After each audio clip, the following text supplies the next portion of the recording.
Cette vidéo pour montrer comment arriver à faire la représentation graphique d'une fonction affine. Donc déjà, qu'est-ce qu'une fonction affine? Donc c'est une fonction à laquelle on va donner un nombre, donc là x, et qui va faire ressortir un nouveau nombre, donc comme toute fonction, sauf que le calcul qu'elle va faire sera de cette forme-là, c'est-à-dire a fois x plus b, sachant que a et b sont des nombres. Alors ça peut être des nombres positifs, entiers, décimaux, ils peuvent être négatifs, ils peuvent même être sous forme de fractions. Mais en tout cas, c'est ce type de calcul-là que la fonction va faire quand on lui donnera un nombre x. Au niveau de sa représentation graphique, eh bien, il faut savoir qu'on obtient déjà automatiquement une droite. Mais l'avantage d'une droite, c'est que pour la trouver, il suffit de connaître deux points. Sauf qu'il y a déjà un point qui est très simple à trouver, c'est le point qui a ces coordonnées-là.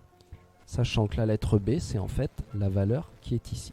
Alors pourquoi ce nombre b, en fait, on appelle ça l'ordonnée à l'origine, c'est-à-dire que ça va être sur l'axe des ordonnées à quel endroit la droite va passer. Pourquoi? Tout simplement parce que si je prends la valeur x0, a fois 0, cette partie-là vaudra 0. Ça me donnera donc comme résultat b. Donc c'est pour ça, ça explique que ce 0-là, qui correspond à l'antécédent x, si je choisis 0, je sais que le résultat c'est b. Ça me donne donc déjà ce point-là qui est automatiquement, donc que j'ai même pas besoin de chercher. Donc vous verrez, après on va faire un exercice, et ce point, je pourrais déjà le placer automatiquement. Alors maintenant, il me reste juste un autre point à trouver. Donc il suffit de trouver un seul point pour obtenir la droite, en plus de celui-ci. Et pour trouver un point, ça consiste à faire quoi? Tout simplement choisir un antécédent, c'est-à-dire un nombre. Je vais choisir un nombre que je vais mettre à la place de x, et je vais faire le calcul à droite qui me donnera l'image, et ça me donnera un autre point. Alors, on explique ça sur deux exemples. On me demande de construire les représentations graphiques de ces deux fonctions. On commence par la fonction f. Regardez, c'est bien une fonction affine. On a bien la forme ax plus b. Le a vaut moins 3 et le b vaut plus 5.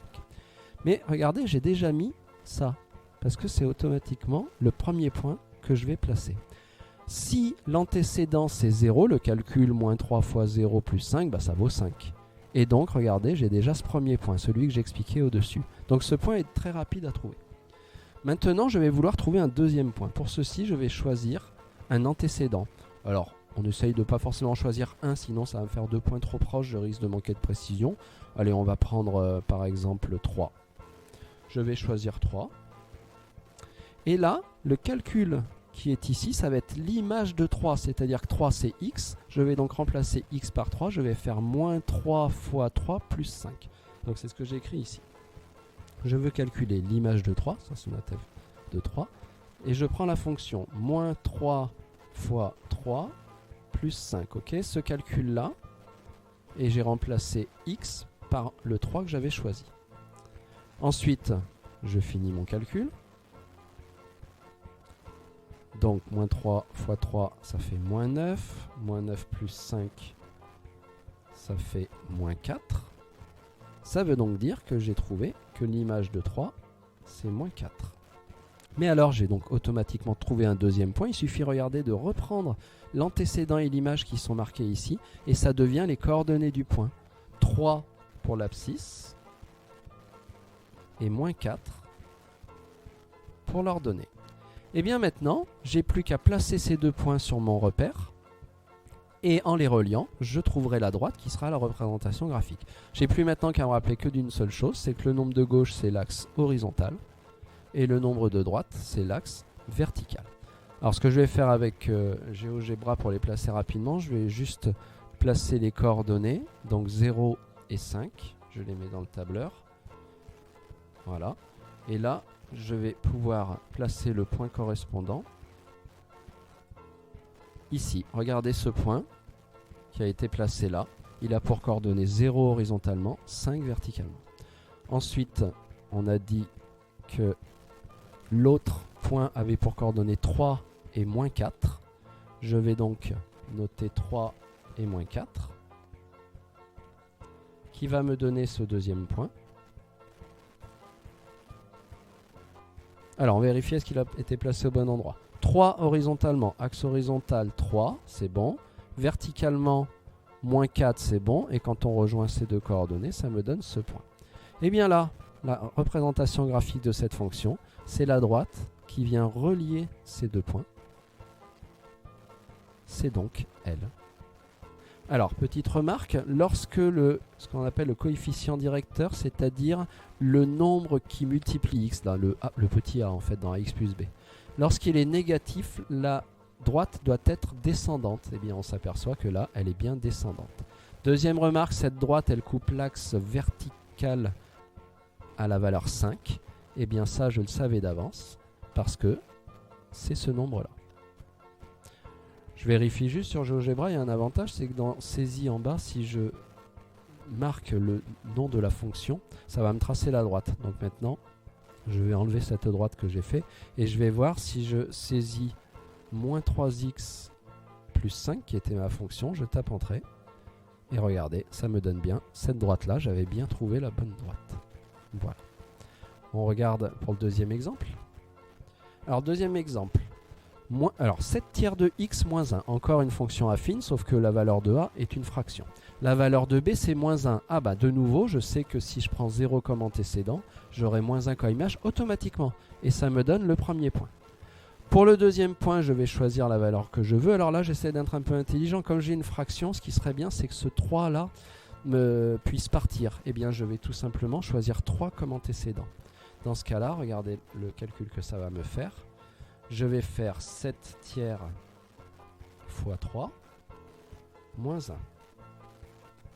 Ok, 7 tiers fois 3 moins 1.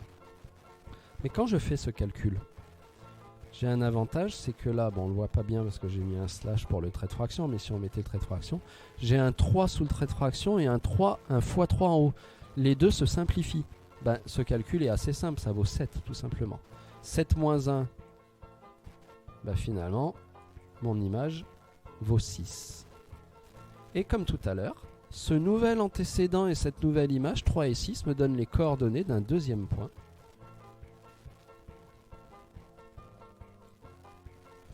Que je placerai.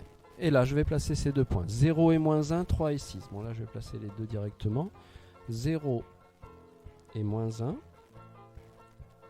3 et 6. Donc GeoGebra va me placer ces deux points. On va aller vérifier après si il les a bien placés correctement. 0 horizontalement, moins 1 verticalement. Très bien, c'est ce point-là. Ensuite, 3 horizontalement, 6 verticalement. C'est ce point-là. Et bien normalement, en traçant la droite qui passe par ces deux points, j'obtiens la représentation graphique de cette deuxième fonction. Alors, elle a coupé l'axe vertical en moins 1 et elle est montante. Je vérifie. Elle a coupé l'axe vertical à moins 1, oui. Et elle est montante parce que 7 tiers, c'est quelque chose de positif. C'est bon. Alors, je vais la taper pour voir la 7 tiers de x moins 1 dans la saisie. Voilà, je tape entrée et regardez, ça me donne bien la bonne droite. Voilà. Donc en résumé, faire une représentation graphique de fonction affine, c'est trouver deux points comme ceci.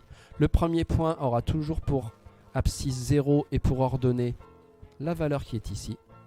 Voilà, plus 5 ici, moins 1 ici. Et le deuxième point, je choisirai un antécédent. Alors là, j'ai choisi 2 fois 3, mais c'est le hasard. Je peux choisir un autre nombre, je peux même en choisir un négatif, mais je ne vais pas m'embêter pour ne pas me compliquer les calculs. Mais je peux choisir l'antécédent que je veux, je récupère l'image et ça me donne le deuxième point et je les relie.